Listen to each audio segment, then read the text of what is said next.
Oh Lord and Heavenly Father, I thank you for this plain rice, this vegetable, and the greatest of all time, curried down. I pray that you help it to be of nourishment to the mind, body, and soul. I pray that you help it to be, I pray that you will provide for less fortunate. I bless the holy name. We give you thanks for this meal. Amen. You hear my family, you hear my friends, you hear my fans. Today we have the greatest of all time, you know? The curry down, curry goat. Yeah man, and we have some shredded carrot and cabbage. We have some organic tomato we plant outside. Well, I know if the plant did organic, I buy it at Walmart. But I not add nothing to it. Yeah man, so see the goat well curry. In the goat, we have pimento, we have scallion, we have thyme, we have garlic. Never have no onion, and cook it down with some Irish and some carrot.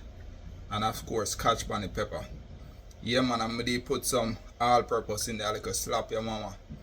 Maggi vegetable over, garlic powder, and of course curry. So we're going now for your bite.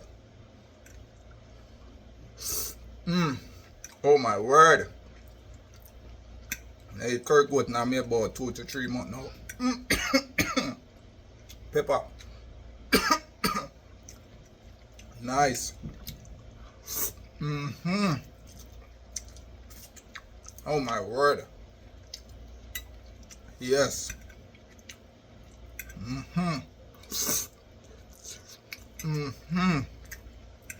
So curry goat that tastes like yard. Pepper make me hair run water.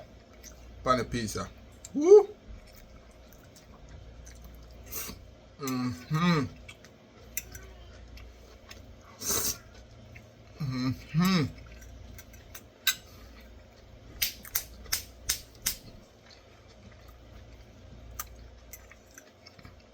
Curry is so rich,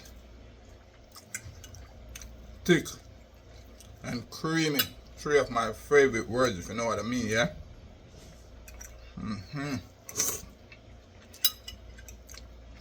Yes, my family, yes, my friends, yes, my fans. Let me know when last when you eat curry goat. And if you like it with plain rice or rice and peas. And mash up the rest of this. Let some stuff done. And all the rest. Thanks for watching. See you soon. Bye.